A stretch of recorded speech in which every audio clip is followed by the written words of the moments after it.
अभी हम हैं देश के एक ऐसे एम्स पे जिसका सिर्फ 10 सालों में गेट का निर्माण हुआ है। मोदी जी ने 2015 में जो एम्स का घोषणा किया था, उनमें से बहुत से ऐसे एम्स हैं जहां से ओपीडी चालू हो गया है, एमबीबीएस का पढ़ाई चालू हो गया है, लेकिन दरभंगा एकमात्र एम्स है जहां सिर्फ 4 दीवारी और एकमात्र गेट 10 सालों में बना है। इसके बल पे आपने 2 लोकसभा चुनाव जीत लिया, तीसरी की तैयारी में लगे हुए हैं, लेकिन क्या मिला है दरभंगा को आप एक बार पीछे मेरे देख सकते हैं। ये जो एम्स है यही आपको दिख रहा होगा, यही सामने वाला गेट है। यही हो सकता है कि 10 साल 15 साल बाद अब इसी गेट से जाके कोई मरीज अंदर में इलाज करवाएगा, लेकिन फ़िलहाल 10 सालों में क्या हुआ है वो आपको मेरे चारों तरफ दिखता होगा।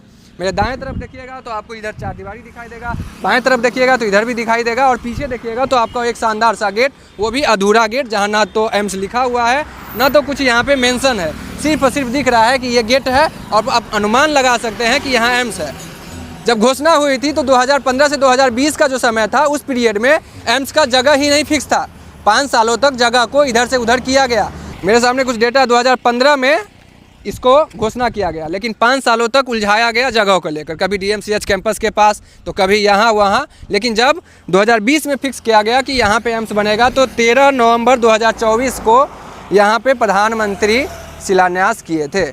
अब शिलान्यास वाला अंदर घुसिएगा तो आपको कहीं कुछ नहीं दिखाई देगा, न ईंट है, न पत्थर है, न कुछ है। मंगल पांडे, प्रधानमंत्री मोदी, बिहार सरकार के जितने भी मंत्रिमंडल हैं जो सीना ठोक के करते हैं कि दरभंगा में एम्स बनाए, यहाँ के माननीय सांसद सब नदारत हैं। और सबसे सवाल पूछिए तो सबका यही जवाब है कि निर्माणाधीन है। कब तक सर?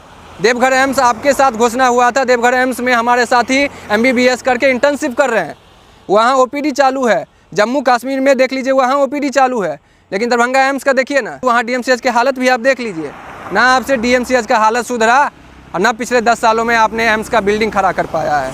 ये है आपकी सरकार की उपलब्धि। आप देख लीजिए पिछले 10 सालों की जो मोदी सरकार की उपलब्धि, और यहाँ के जो माननीय सांसद हैं गोपाल जी ठाकुर, लगातार 2 बार सांसद बने हैं और तीसरे बार भी इसी के बल पे शायद चुनाव भी लड़ेंगे, क्योंकि उपलब्धि तो ऐसी कुछ है नहीं।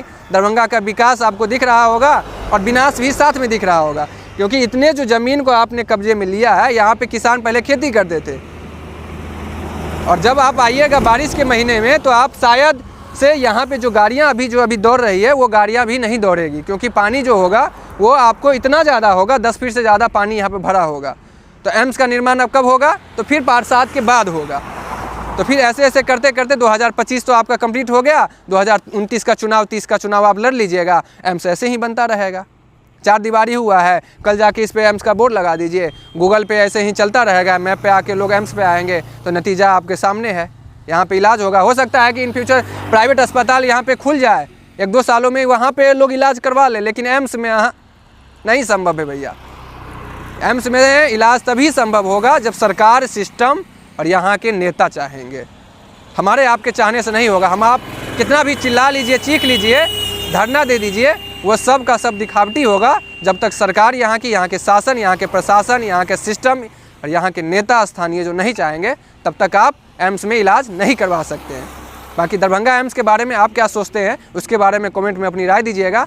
अगर ज़्यादा जानकारी हो तो उसके बारे में भी अपना विचार व्यक्त कीजिएगा। चैनल पर नए हैं तो चैनल को सब्सक्राइब कीजिए, फेसबुक को देख रहे हैं तो फॉलो कीजिए। बहुत बहुत धन्यवाद।